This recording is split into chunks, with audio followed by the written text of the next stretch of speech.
All right, let's talk some NFL and fantasy football with Justin Boone from Yahoo Sports. What's up, Justin? How you doing?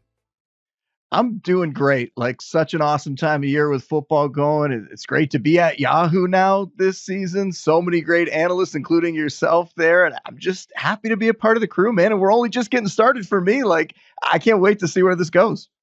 Yeah, no, only getting started here. Week 1 just ended. So let's have like a little bit of a week 1 review, week 2 preview here. And I want to start off with JJ McCarthy because you had your bold prediction before the fantasy season began. And you said JJ McCarthy ends up a top 5 fantasy quarterback.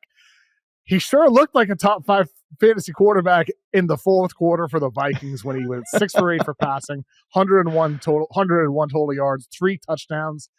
Dude, I'll tell you what, I was following the draft from afar in 2024 because the Patriots, they drafted Drake Maye that year. I'm watching some stuff on JJ McCarthy.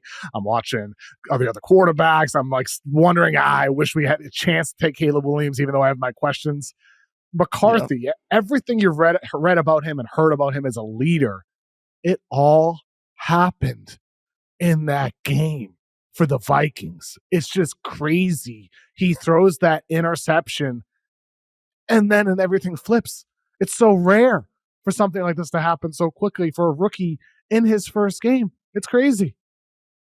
It's incredible. And like, people forget when rookies come into the league now because there's been so many awesome rookies that have just stepped onto an NFL field and produced like superstars in recent years that I think now people just expect it to happen right away. But that's not the case for everybody, right? Like, some guys do take some time. Sometimes it takes a few seasons. Sometimes it takes 3 quarters or 3 quarters and a little bit. And we were joking before the show that, based on me making that bold prediction, and it was, a very bold prediction. We were in Vegas shooting that show. It was like, let's have some fun with this one. I could have easily said top 10 quarterback. And I was like, no, let's push it a little bit further because I thought I could make the case pretty well.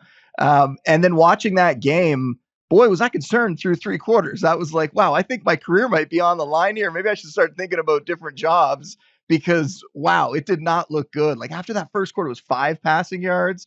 They weren't getting anything going. And then, yeah, like you said, they kept the belief in him. They knew he could get it done. Just incredible coaching on that team. And that's really where that bold prediction stemmed from, right? It's Kevin O'Connell. He is such a good coach. He's a great play caller. And you just kind of knew that the talents on the team, eventually it was going to come around, whether it was in week 1 or whether it was in a future week, because Dennis Allen and that defense for the Bears, they looked really, really good. And Dennis Allen as a head coach, say what you will about him in that job, but as a defensive coordinator, he gets his defenses ready to play. And even the fact that they had some injuries in the secondary and they still were able to come with that performance early in the game, it was a great showing by them. I don't want to take anything away from that Bears defense, but yes, the Vikings came through. Kevin O'Connell has his quarterback, and that's what this comes down to. You look at all the QBs that he's had since he's come to Minnesota. We want to put this in like a fantasy lens, right? They've all been top 15 fantasy scorers whenever they've had starting stretches. And of course, Sam Darnold's the most recent example last year, where didn't do much for the first 6 seasons of his career, shows up in this environment with this coach, and all of a sudden he becomes the QB 11 in fantasy scoring on the season on a per game basis. Obviously, Kirk Cousins was up in the top 15 whenever he was starting, but it goes deeper. It's like Joshua Dobbs. He started for like 4 or 5 games the one year when Cousins was hurt. He was a top 15 fantasy quarterback. Nick Mullins started at the end of that season for 3 or 4 games. He was a top 15 fantasy quarterback. So why wouldn't the guy that they drafted early in the first round last year, who, yes, had an injury, missed his rookie season, why wouldn't he be able to put up those kind of numbers? He is the hand-picked player that they want to be their long-term franchise quarterback. And now we saw it, and we only saw it for 1 quarter. There's still a long way to go, but it's actually going to get easier coming up here, right? In that first game against the Bears, that was a challenge. Now they get the Falcons, they get the Bengals. We're going to see what this offense can really be. And now you get that huge confidence boost for McCarthy, but for the whole team.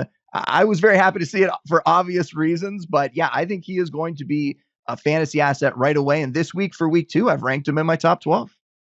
You mentioned how the Vikings handpicked McCarthy to be their quarterback. I felt like in that moment he had the rushing touchdown.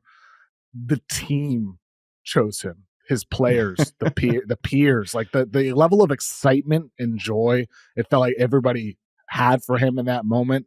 It just feels like he's their guy.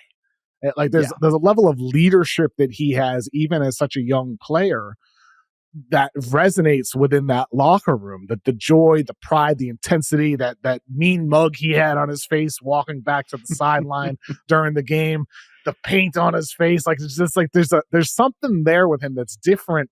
Even though you can poke holes at, doesn't have the strongest arm, not always the most accurate, not the greatest athlete, all these things, but he has the it factor about him that was apparent at Michigan, and it was apparent again in that fourth quarter. Like you said, it's a small sample size. He could fall off a cliff the rest of the season, but I liked McCarthy in the draft. Obviously, he misses his whole real rookie season last year due to injury, but he showed something in that fourth quarter to me that says this guy has an it factor about him where you can talk about some of the flaws, he might have physically and all that, but I think this guy's special. Whereas on the other side, my second point of this week, Caleb Williams, the question is the opposite. Does he have that it factor with him? He hits his first 10 throws in the game, goes 11 for 24. After that, also had 6 rushes for 58 yards, missed a ton of throws throughout the game. I saw a post over on social media by James Foster who said, over the last year and 1 week, Caleb Williams leads NFL quarterbacks with 52 incompletions due to an overthrow, and that's according to True Media. That's 17 more than next highest, and he added 5 more after week 1 of the season. So with Caleb Williams, like he whiffed a lot in that game, which was an issue for him all of last year. And I just don't feel the same level of it factor and belief and togetherness with him as a quarterback, as a leader that you do when you juxtapose it against JJ McCarthy after adversity hits. And with Caleb Williams, man, really the accuracy is the big thing, man. Like that's hard to improve, but we have seen quarterbacks do that. Yeah, I think it's like I said before, though, like I'm still willing to give him a little bit of time here because some guys do just take a little bit longer. And I compare that rookie season that he had last year to kind of what Trevor Lawrence went through with Urban Meyer. Like it was just such a bad year. The dysfunction in the coaching staff. I don't know if you read that article that came out recently by Jacob Dunn, where they kind of talked about all of this, and they talked about obviously the coaching staff flaws, but how much Caleb was kind of part of it as well, and just kind of the immaturity that he has. And that speaks to what you're saying, dumbed down right? the Like offense for him. They dumbed it exactly, down, and like, yet it's still not enough. Yeah, doing all these things to cater to him and him still kind of having some immaturity. But he's 23 years old. Like when I was 23 years old, I had a lot of growing up to still do. He's getting now the proper coaching. I have a lot of faith in Ben Johnson there. I think they've done a lot of moves that are going to help Caleb, kind of like I'm talking about with the McCarthy thing. The environment around him is very, very solid, but he was stepping into an environment that was already good. Caleb, they're kind of fixing this thing on the fly, right? Like they went out, they rebuilt the interior of that line with Joe Thuney, Andrew Dahlman, and Jonah Jackson, completely new players. That's going to help for sure. They spend high draft picks to get him more pass catching weapons in Colston Loveland, Luther Burden. Now you're adding that to Roma Dunze, who I think after that game kind of looks like he's going to be the new number one. DJ Moore still has some juice there. So there are pieces here, but when you have a new coaching staff come in, sometimes it takes a little longer to get things right. And the Bears are almost like trying to steer away from an iceberg, right? Like it's going to go very, very poorly if they can't get this thing right. And Ben Johnson isn't able to just snap his fingers and get it going in the right direction. It's going to take a little bit of time. And when your first game is against a Brian Flores defense that's known for just giving quarterbacks fits and causing them so much trouble, I actually thought it was an okay game for Caleb. I know he's still having some issues, overthrowing guys and that sort of thing. But I'm willing to give him a little bit of time because we've seen flashes down the stretch last year after they made the coaching staff change. And again, fantasy wise, but in 3 of his final 7 games last year, he was a top 12 fantasy quarterback. So we know that the talent is there. We know that, and we saw on Monday night, he was flashing some running ability as well, which can boost his fantasy numbers. So I think it can still come together, but it is a situation where he needs to buy in a little more. He needs to maybe change some of his approach in order to get this where it needs to go. And that's still a question mark. Is he going to be willing to do that? We don't know, but I'm willing to give him a little bit of time still as a young player, young quarterback, and a guy with obviously a big time pedigree, a lot of draft capital behind him. I'm willing to give him a little bit of time to get that right. Well, I'm hoping he does because I drafted Rome Odunze in my fantasy league thanks to you guys pushing him as a potential sleeper. And, if he does pan out, he could be a keeper for me Hey, moving forward. 9 But targets. Rome Odunze, 9 yes, targets in week I 1, know. right? Like that's what we're looking Very for. good. That's good. Yes, Good sign. Great start for him. That was probably the second best game of the weekend. Vikings Bears, the best game of the weekend. My third point here. Week 1, Ravens Bills, man. Whew. I know you got that Bills helmet behind you. You are very, very happy with how that fourth quarter went. Man, I'll tell you what, Justin. This year, listeners of this podcast know, I'm trying to get back into the NFL. I rejoined my friend's fantasy league. I really haven't watched a lot of football. Like, I haven't had a Sunday that I sat down for 9 hours to watch football all day since I think my dad was alive in 2019. Like, I think because him and I watched every Sunday all day. We'd watch the Patriots, and then we'd put on Red Zone for the rest of the other games, and we watched the Sunday night team there all day every Sunday for years. And I think Nice. during the pandemic and after he passed, then I moved to LA in 2021. I just kind of faded from watching football on Sundays, and moving back to the East Coast last year, started getting a little back into it. This year, I'm like all the way back in. And this Sunday, week 1 was a great day of football. And then the night ended with one of the best regular season games that I have ever seen between the Ravens and the Bills. And I just felt so much joy watching that fourth quarter, watching that comeback where it was like, this is why. This is why I'm getting back in the NFL, because this is what I missed. Watching these games all day where every game matters so much. And then you get those moments where it's so freaking exciting. It was just awesome. It was just such an amazing game between the two best teams in the AFC, arguably, with the Ravens and the Bills. It's just awesome. Like, you must have been so fired up watching that, I'm sure. 2 absolute legit contenders. Also, like, going into that game, it was like, is there like a little bit of like bragging rights after the way the MVP thing went last year? Like, is Lamar a little bitter about that, or is he not? Right? Because it seemed like there's and that means something. I mean, we saw it with Aaron Rodgers and Justin Fields in that Jets Steelers game too, right? Like, they were putting up big time points, having these big time performances. That might be their best games of the season, and I think it was fueled a little bit by like trying to one up their old teams, right? So yeah, with the Bills coming through, it didn't even matter at that point. Obviously, it was great to see that. I had so many people messaging me after that game. Harmon and I were texting during that game as, Keon Coleman and Dalton Kincaid are putting up pretty good performances. And those are guys that I had talked up in the preseason and was telling people to draft. But so many people messaging me after that game because everyone said, yeah, that is one of the best regular season games I have ever witnessed. And you have picked a good year to get back into football here, because the Bills, I don't know if you heard, are going to win the Super Bowl this season. It's not just because the Bills helmet, the Flutie Flakes behind me. I got a Bills mug over there. I really think that this feels like that kind of year for them. And it kind of has to be. Like, how long is this window going to stay open? Probably as long as Josh Allen's there, but they built this team right now to be able to get over that hump and to be able to do that in week 1, to have that confidence boost. Like, they know Allen is always going to be able to get it done. And I feel bad for him, because how many times has he gotten it done in the past and just the team has let him down? Like that 13 seconds game, he did everything he needed to do to win that game. He held up his end and they still didn't come through. So to watch them be able to have things go right, and there was some lucky bounces, the fumble and that sort of thing, but to be able to come through like that, it's a great way to start the season. But it's not really a knock on either team. Like, these are 2 heavyweights going toe to toe. They both put up 40 points. Like, they're both probably going to be in the conversation or potentially in the AFC Championship game, right? So I think it's going to be a good season for both of them. I know people are going to point and say, oh, well, the Ravens, they choked again, right? They do it in the playoffs, and now another big game where they let it go. I don't think that's the case. I think it's just 2 great quarterbacks, 2 great teams, and it was going to go either way. And the Bills just happen to get some good bounces down the stretch and make it happen. Well, you mentioned that there's a little bit of luck involved. Of course, Derrick Henry has this awesome game, and then he fumbles the ball. And but in life and in sports, you do create your own luck, but you also capitalize on opportunities that come your way. And that's what the Bills did in that game. Every opportunity that was given in the fourth quarter, they had a 1.1% chance, according to win probability on next gen stats, to make that comeback when down 40-25. They made all the plays with the opportunities that they were given down the stretch of that game to win it and to come through and do it. And ultimately, I think for that Bills team, one of the questions for them entering the season was, well, what do their weapons look like for Josh Allen?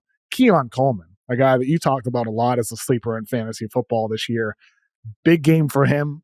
To me, I think if you're a Bills fan or somebody with Keon Coleman on your fantasy team, you're going to be feeling really good about that week one performance, right?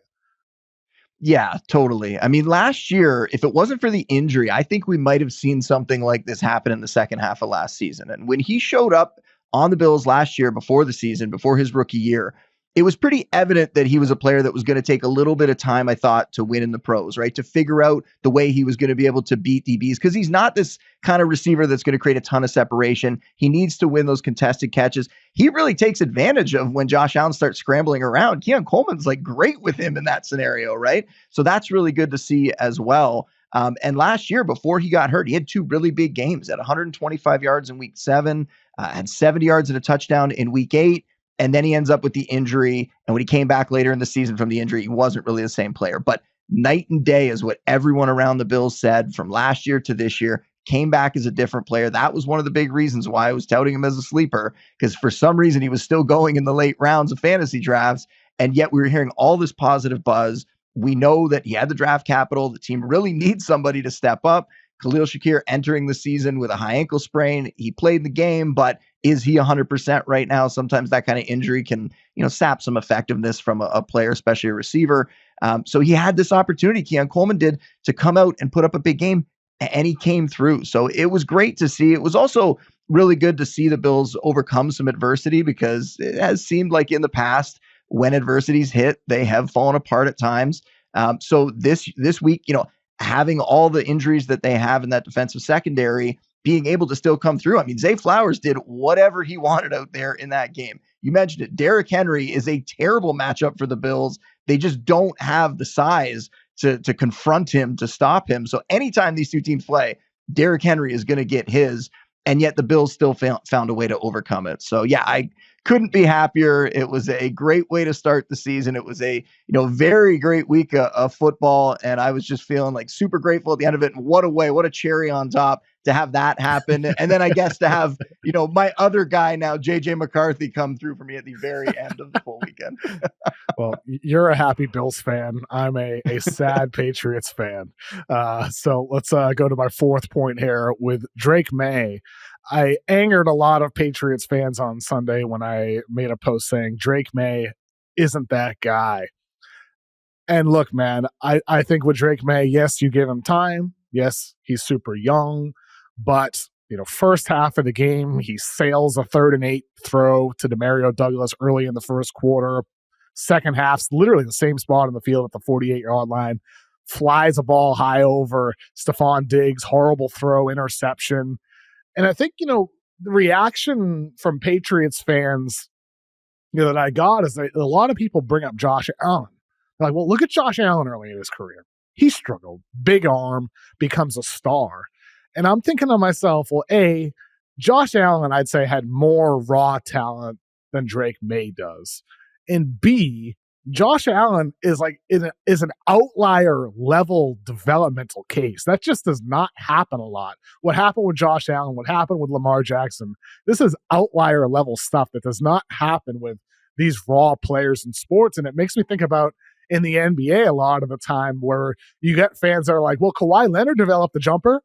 We got this raw, long arm, defensive oriented player without a shot.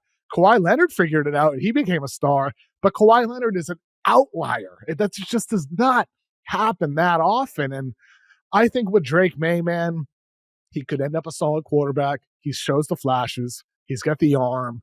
I just don't know if he's got it like we're talking about with JJ McCarthy. Drake Maye throws an interception and it just feels like things collapse. Like he has 2 sacks after that. He has a fumble after that. There's a lack of composure and poise and confidence. I just don't know if he has it, even if he has the arm. and the potential with his arm. That's where my level of concern is, Justin. I think one issue that he's going to have to overcome, and a lot of young quarterbacks, I mean, a lot of young quarterbacks deal with this and never overcome it too. So maybe this isn't a situation where he is going to be able to overcome it, but dealing with pressure is a serious concern for him right now, right? And we saw it in that game in the second half. I mean, he completed just half of his passes, 41 yards, had the interception, had 3 sacks. That was all just when he was pressured. He was not able to figure it out in any way. Now, you kind of glossed over. You said, yeah, he's got the new coaching staff. He's young, all that sort of stuff. I do have faith that he has kind of this veteran coaching staff in Josh McDaniels, who's been there so many times before, in Mike Vrabel, who's a very good coach, that they're going to see that and they're going to try to come up with ways to figure this out. Because when he was getting the ball out quick, it wasn't nearly as much of a problem. He was actually pretty successful in those scenarios. So they need to really drive that home, that he's got to get that ball out in like 2.5 seconds or less. It's a difficult way to run your offense, but that really seems to be the case with him. We also know he can run a little bit. They need to incorporate that as much as they possibly can, right? Like if it's not there, let's use those legs. Let's get going. They need to figure out ways to win. And I think this coaching staff is going to be able to do that. But the fact that that offensive line is not very strong, that is a concern in his development, right? Like Josh Allen, and yes, Josh Allen, the ultimate, outlier. And we've had so many guys come along here. I mean, like Anthony Richardson was compared to Josh Allen at times. I even said that like it was a far off comparison, but at the very, very end of his positive range of outcomes was Josh Allen. Doesn't look like we're gonna get anywhere near that. And very few players are going to, right? And Drake Maye is somebody that, yes, he's also on that level where the one end is Josh Allen, but the odds of him getting there are very, very slim, of course. But the Bills were able to build around Josh Allen, to build up that offensive line. The Patriots still need to do that. They went out and got him some weapons, but Stephon Diggs is not 100% right now. Like he's coming back from the injury. He's out there, but he is not the same player right now. It often takes players a little bit of time to get the confidence back after a big injury like that.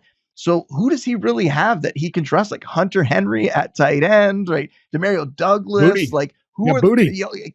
Kayshon Boutte is coming along, absolutely, but Kayshon Boutte still needs to continue to prove himself, right? Like he's still a young player that still has a ways to go, not really a proven asset yet, but he seems to be well on his way. There's some backs in the backfield there, and Travion Henderson, who they didn't really seem to use the way I thought they were going to in that game, but he brings some juice and some explosiveness to that offense. Also, it was raining. Like I'm not trying to come up with excuses here for Drake Maye, but it was a bit of a strange game. Let's see what he can do coming up because he has the ultimate rebound spot this week, right? They're going against that Dolphins team. The Dolphins looked terrible on both sides of the ball, but their defense let Daniel Jones do whatever he wanted against them. And I think that this is going to be the kind of rebound game that this team needs for the Patriots, right? Like to go against a Dolphins team that is just floundering completely. They're going to be able to come out. They're going to be able to have a lot more success here and hopefully get things pointed in the right direction because Miami at this point is the absolute bottom of the AFC East. All the other teams are getting better, even the Patriots, whether you want to admit it or not. And yes, like the Dolphins are the ones that are just completely falling off. And I mean, that's really the main reason that I'm still okay giving the Patriots some time here because I think there's a few teams out there that are going to get much easier opponents in week 2. And the Patriots are one of them. If they don't come through against the Dolphins, then we can just smash the panic meter. We can freak out. We can start to talk about writing off Drake Maye. Until then, it looked like when you had that tweet up, like that's something that should be on a t-shirt, but we're going to wait until after this next game to put that on a t-shirt and get that out there for everybody. Well, Justin, do you think, when it comes to Drake Maye, do you think after 2 years of just pounding your Bills, 33-3 record with Tom Brady at quarterback, 2 decades of just dominance in the AFC East with my Patriots and Tom Brady, that my expectations are just too high for Drake Maye? Is that where this is stemming from after just 33-3? That's going to hurt, right? That's pretty horrible. Maybe just a little bit. Oh, trust me, it's painful. I've talked about it on the show before, like that. I wouldn't draft Patriots in fantasy. And as a fantasy analyst, that's like an insane thing. But I was like, I don't want Brady. I don't want Gronk. I can't root for them. But what was You great could was not feel good eventually when about they a went, Gronk spike. You never felt that joy, Justin, of a Gronk spike. no, I did. You When know? they went to Tampa, I got to draft them in Tampa. They still had pretty good seasons. And I was like, oh, this is what everyone was enjoying all these years. This is fantastic. Yeah. Nothing better. I think the Patriots could never win a Super Bowl the rest of my life, and I'd still feel joy. But I want to feel it again. I want to feel it again. As Tom Brady always says, the favorite Super Bowl, the next one. The next one. I just I don't want know to if it's feel going for to the be a first trick play. time with the Bills. Yeah. As a kid, the reason I'm a Bills fan is because I was at that impressionable age. They were making it to the Super Bowl and losing. And I thought, kind of like you're saying, right? Like, I thought, oh, this is just life. We get to go to the Super Bowl every year. This is great. This is going to be awesome. I didn't know it was going to come with 20 years of kind of bad seasons and terrible quarterback play, but now we're back and they're at least on the cusp. So yeah, hopefully the Bills can get it done this year. Hey, I mean, so good. I see Josh Allen apparel and T-shirts and sports shirts, sports stores locally here in New England at this point. So he's a lot of Josh Allen fans in New England at this point. Up to my fifth point here, Deebo Samuel. Is his production and usage sustainable, you think? Because he has 7 catches for 77 yards in week 1. And according to Nikki Javala over at The Athletic, she wrote, citing True Media, that he had 2 deep attempts this first week of the season. The first one was in the second quarter. Samuel ran a deep crosser from the left slot. Daniel's pass was slightly high, she wrote, behind his receiver. Then in the fourth quarter, Samuel had a yard of separation on quarterback Drew Phillips when the ball was in the air, but it slipped through his hands. So he had 2 deep pass catch attempts compared to with the 49ers, according to Nikki, she wrote, he had roughly 8 deep targets per season with the 49ers, and he has 2 in week 1 with the Commanders. Do you think this is a sign of a new Deebo Samuel after what we saw in week 1?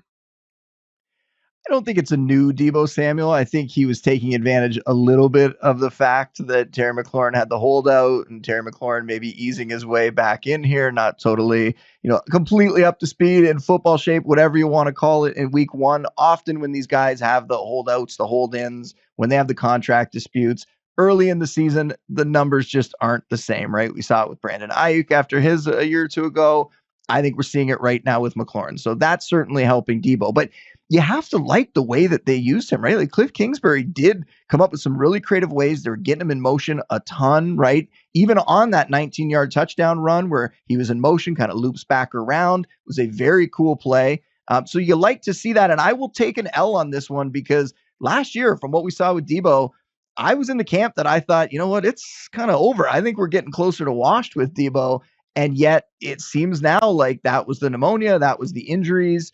He definitely has some juice left in the tank here. So I don't think that it's going to be sustainable at this level, but he's a much better fantasy asset than what I thought he was going to be. I'm looking at him as like a top 30 receiver, a wide receiver 3 for fantasy, and a guy who's going to have those spike weeks like he had in week 1 when he finds the end zone, when he gets some carries. He's going to put up some big games this year in this offense, an offense that we know is going to be productive, right? Jaden Daniels is going to assure that as long as he stays healthy. We had a little bit of an injury scare. Seems like he's totally fine. He's going to play this week. We saw that last year with Jaden Daniels. He takes some big hits. Hopefully he doesn't get banged up at any point again. But yeah, this offense is going to be exciting. I think when Terry McLaurin is completely back up to speed, it'll be a little more volatile production for Deebo. But with that backfield the way that it is, Austin Eckler got banged up. I think he's probably going to play this week, but we're going to have to keep an eye on that one. Deebo being used out of the backfield is going to be part of this attack. That's going to help his fantasy production. So yeah, I'm taking the L that I didn't think people should be necessarily drafting him where he was going. And it looks like he's a value to this point. So week 1 in fantasy football was not great for waivers. I think Hollywood Brown, Booty from New England, Keenan Allen, I picked up Trey Benson for $0 in my league, got him, very cheap just to, have him on my bench for, maybe I'll drop him. The Cardinals have a 4:00 game. Maybe I'll pick up my kicker after that free agency if he does nothing. But ultimately, it was not a great week for waivers in week 1. When you look ahead to week 2, Justin, is there anybody that people should be thinking about if they missed out or bypassed waivers in week 1, like try to get ahead of somebody for week 2? What's your week 2 waiver prediction? I'm going to contend the first point a little bit because the main image when I posted my waiver wire article this week was of Harold Fannin Jr. on the Browns. And obviously, it's up for several days and the picture changes and whatnot. But initially, it was Harold Fannin Jr. I looked this morning. He was only rostered in 10% of leagues, and that's after the majority of waivers processed last night. I was very surprised at that. I thought that number was going to be much higher. I was recommending him as my top tight end pickup, and he went George for Kittle now out for a while. $11 in the waiver. Others between 9 and 19, I think, in most of my leagues. And I don't understand why people aren't more excited about this guy. Like before the season, I talked about him as like a sleeper, as a guy that was going to have to prove himself in the pros. What did we see in week 1? What more do you need to see, right? Like they were using him all over the formation. It was kind of exactly how he was deployed in college. The Browns told us in the summer, this is what they were going to do, that they were going to use him in that way. When the number 3 receiver situation for the Browns kind of didn't seem settled, that was another sign when it was like, okay, maybe they're going to use Fannin in that kind of role. They did, right? And it's not even a knock on David Njoku. This isn't a situation where like he's usurping Njoku and he's going to become the starting tight end. They're almost playing 2 different positions, right? Like they're going to play a lot of 12 personnel. Njoku still played his allotment of snaps. That wasn't an issue at all. Now, targets, having, more mouths to feed in that offense, Cedric Tillman putting up some good numbers as well. That could be a problem for Njoku, and it bumped him down a little bit. But I'm doing my rest of season rankings right now. They're going to go up this afternoon.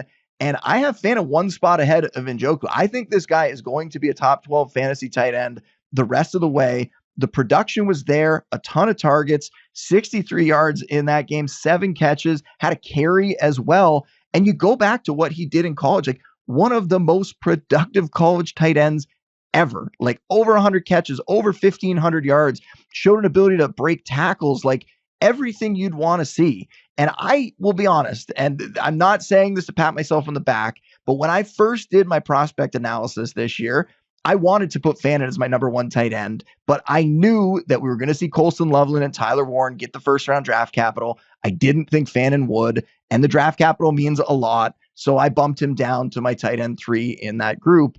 And yet right now it looks like he might be just as productive, if not more productive than those guys. So I think Fannin is somebody that people really need to make sure they go out and get this week. Don't even wait for week 2. Go pick him up right now. Throw him on your bench if you have a good tight end, because that Kittle owner is going to struggle to find a starter, and you're going to be able to potentially trade him or trade the guy you had as your starter and find some value there in a way to improve your team. So that one, I felt the need to mention that. He was a guy this week, but I felt the need to mention that. If you want me to go like a little bit deeper and find that guy that I actually think could be the main image on my article next week, I'm going to go to the Titans. I'm going to go to Alec Eilmanor, a receiver who showed up this week, became the number 2, a guy that was drafted much later in the draft, not taken in the early rounds like a lot of the receivers that we're targeting in fantasy.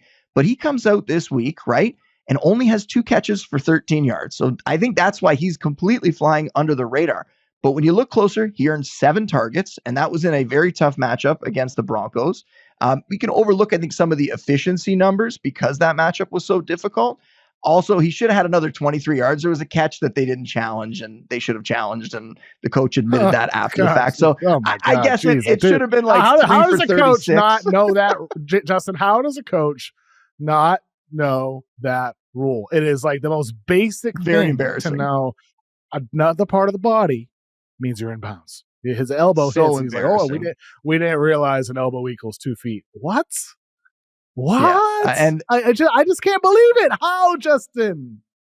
I don't know. I mean, sometimes you get surprised by that. You give people the benefit of the doubt. You're like, you got into that position because you're so smart and talented. You know what you're doing. And then stuff like that pops up and you're like, wait a minute, what? Like, you're not putting the time in to like know every rule like that? Like, anyway, I mean, for the most part, I think he's pretty good as an offensive play caller. And some of these guys, they're just better coordinators than they are coaches. And we might find that out about Callahan as well eventually. But looking at this offense in Eilmanor, I mean, ran 82% of the routes, earned 28% of the targets, which is, phenomenal for a rookie, especially a day 3 rookie, was 5th in the league in air yards this week.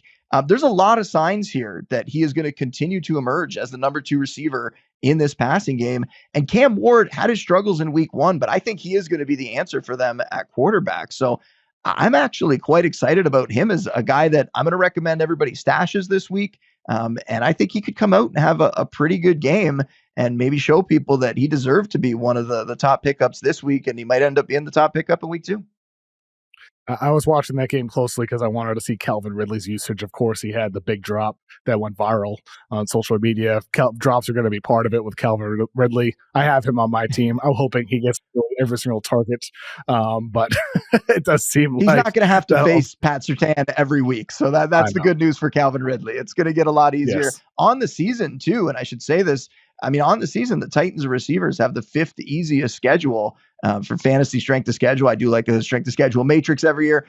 They have the 5th easiest. So they went through one of their toughest matchups of the season already. It's going to get a lot easier from here for them. So it's an offense that I would still invest in.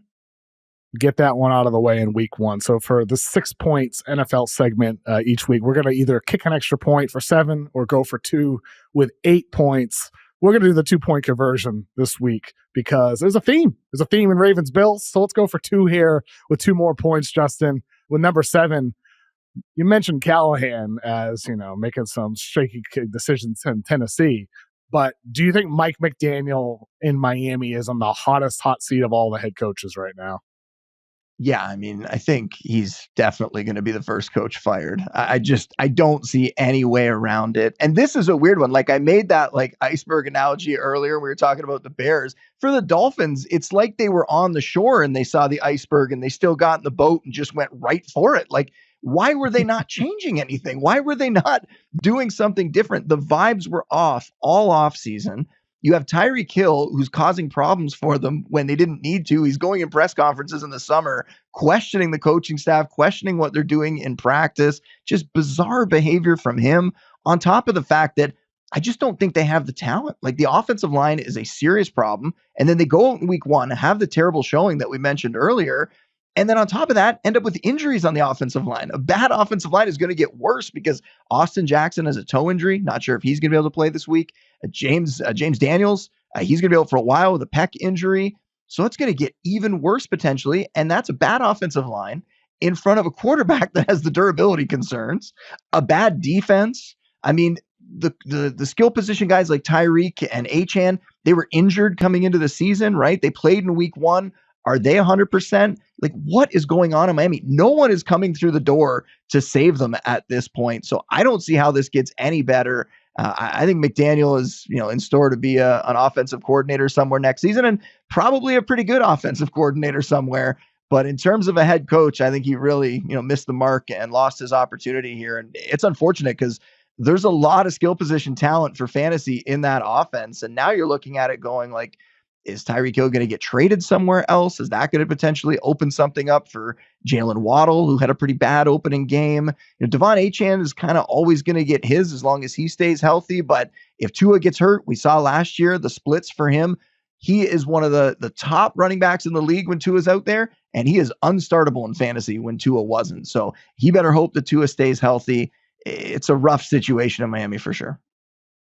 It's interesting to me with Mike McDaniel as head coach. He gets hired, and he's a quote unquote, as Rex Ryan said, a nerd boy, right? Like, fair or not, whatever you want to say about Rex Ryan's comments, he was more of a nerd, more analytics driven. It just feels like something shifted with McDaniel. Like he just seems like he's more the jock now. Like, if I had not known nothing about him, the glasses, the swag, the attitude, like, it just feels like Mike McDaniel, for a guy who's always been about authenticity, has sort of shifted away from that over time rather than continuing to be himself. I know I'm just being armchair psychologist here, but like, the nerd boy thing seems like a thing of the past at this point to me, Justin, with Mike McDaniel. I just don't think he has the locker room. I was going to say, I think he's hurt by the fact that I don't think he has a locker room. And I don't think, I've seen someone else suggest this, I'm not sure who it was. I don't know that they have like the leaders in that locker room that are going to like help them overcome something like this, right? We talked about the Vikings earlier. They have a lot of veteran guys in that room on top of having a really solid coaching staff that can get them through that adversity. The Bills, right? They have that culture that they really fixed when Sean McDermott showed up there. They have that culture to overcome the adversity.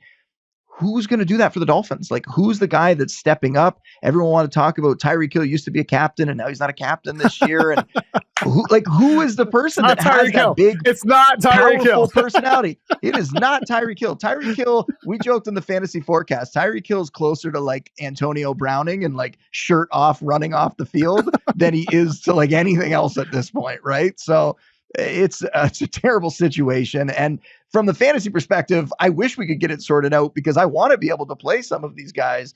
And right now it's like a complete stay away, and you're not even going to get that much for them in a trade. Like not what you paid for them. That's for sure. Yeah. The only Dolphin stock I got is I drafted Ollie Gordon late. Just, hoping No risk. he pans into something. No risk, exactly. I'll drop him if he has another week or two with nothing going on there, even if Mike McDaniel doesn't want to answer any questions about Ollie Gordon. I hope he gets some snaps at some point. All right, eighth point here, final point here.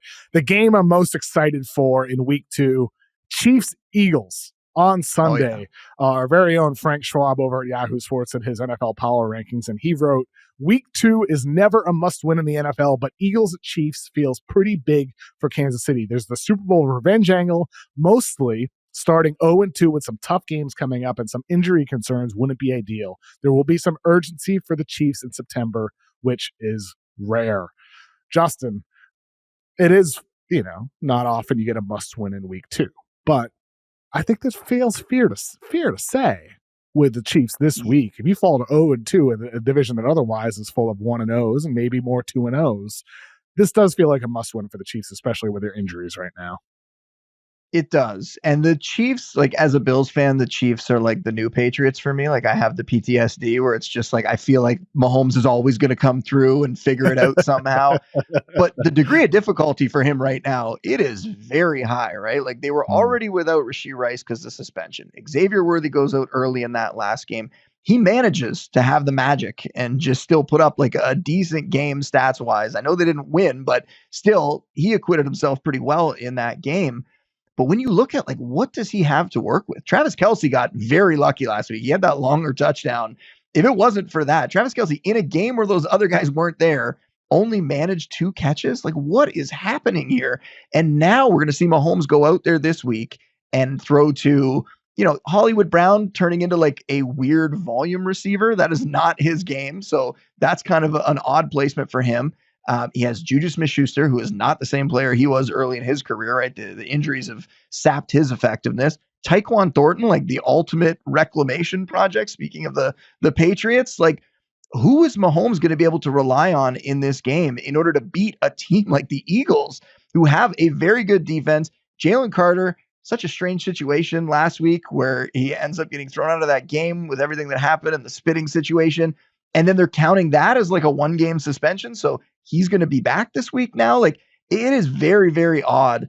But that Eagles defense, they're strong. And the Chiefs offense right now is going to play with one arm behind their back. It seems like I don't know how they come out and win this game. I know they have the coaching staff. I know they have Mahomes. Kelce maybe can dial something up for like one performance here. I don't see it though. I think the Eagles are going to roll in this game, and I think the Chiefs are in for some struggles here over the next few weeks. Yeah, I mean, they got the Eagles this week, then next week they're at the Giants, and then they face the Ravens in week 4. It's very possible they start the season 1-3. That's definitely on the table with them. 2-2 would be a win, right? Like winning at least one of these games against the Ravens and the Eagles. That would be a big win for them if they're able to do that. Yeah, when you think about like how they matched up in the Super Bowl, and I know some things have changed, but like the Eagles were able to get pressure on them without having to blitz that much in the Super Bowl, right? So if they're able to do that again with Carter back out there, like I just don't really see a path for the Chiefs to be able to come through in this game against a very, very tough opponent. They faced a tough opponent last week and they couldn't get it done. Justin, let the people know where they can all find your stuff. I mean, everything is at Yahoo now. Love saying that. Feels great on social media, basically every social media platform. Come find me at Justin Boone. Tweet note links there. On the Fantasy Forecast twice a week on Mondays and Thursdays, on Fantasy Football Live on Sunday mornings at 11:30 a.m. Eastern. It's a busy time of year, but I love that we're on like that conveyor belt and in the regular season routine. It's a great feeling. Talk to me in December when I haven't slept enough and I got the big bags under my eyes. Yeah, that'll be a different story then. But right now, it's a great feeling. Justin, I appreciate you so much for joining me today, man. Keep up the awesome work at Yahoo, then. Thank you. Appreciate you having me, dude.